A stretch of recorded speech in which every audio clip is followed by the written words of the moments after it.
اور اس نے گفتگو میں مجھے دبا لیا. یعنی اس کا انداز بیاں ایسا ہے کہ کچھ لوگوں کا انداز بیاں بڑا امپریسو ہوتا ہے نا, وہ بات کرتے ہیں نا دوسرا بندہ انکار نہیں کر پاتا.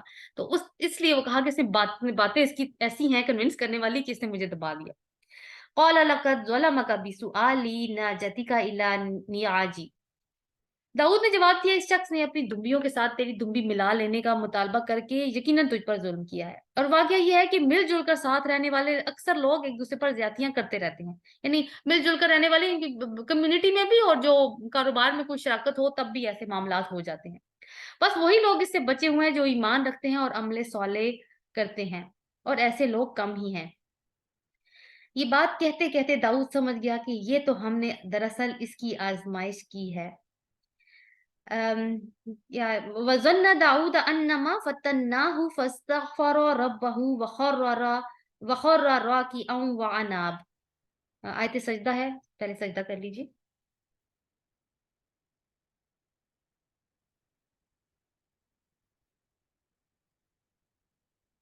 یہ آیت نمبر 24 تھی. اب جب جیسے ہی وہ فیصلہ دے رہے تھے نا, بات کر رہے ہیں ابھی داؤد علیہ السلام, ساتھ ہی نا ان کو ریئلائزیشن ہوتی ہے. اور یہ بڑی ایک عام سی بات ہے, یہ ہر بندے کے ساتھ ہوتا ہے. کوئی نہ کوئی چیز ریئلائز ہو جاتی ہے اس کو بات کرتے کرتے, پھر وہ کہیں تو اپنی بات کو رک کے دوبارہ سے ریپیٹ کرتا ہے. یا جیسے ابھی مجھے ریئلائز ہوا کہ میں نے آپ کو غلط دعا بتائی تھی, تو میں ابھی تھوڑی دیر میں آپ کو بتاتی ہوں. تو اس کے بعد یہ ہے کہ حضرت داؤد علیہ السلام کو ریئلائز ہوا کہ ان سے نہ کوئی غلطی ہو گئی ہے. جیسے ہی ان کو ریئلائز کیا, انہوں نے کیا کیا, تو انہوں نے اپنے رب سے معافی مانگی اور سجدے میں گر گیا اور رجوع کر لیا.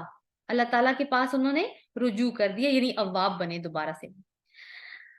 تب ہم نے اس کا وہ قصور معاف کر دیا, یقیناً ہمارے ہاں اس کے لیے تقرب کا مقام اور بہتر انجام ہے. اس کے بارے میں بنی اسرائیلی روایات تو بہت عجیب ہیں, بہت ہی زیادہ عجیب, اور اتنی عجیب ہیں کہ وہ کسی نبی کی شان کو زیب بھی نہیں دیتی, اس لیے ہم ان کا ذکر بھی نہیں کریں گے. اب تھوڑا سا بیک گراؤنڈ ہم نے دیکھنا ہے حضرت داؤد علیہ السلام کا. آپ کو یاد ہوگا داؤد علیہ السلام کا ذکر ہم نے سورہ بقرہ میں پڑھا تھا, جب طالوت اور جالوت کی جنگ پیش آئی تھی. تو طالوت کو قتل کر, حالانکہ جنگ جالوت اور اس کا لشکر کرنے آئے تھے, لیکن قتل کس نے کیا تھا طالوت کو؟ داؤد علیہ السلام نے. اور وہ اچانک منظر پر نمودار ہو گئے تھے. وہ کون تھے؟ وہ گڈریے تھے, یعنی کہ بھیڑوں کو وہ کیا کرتے تھے, ٹینڈ کیا کرتے تھے.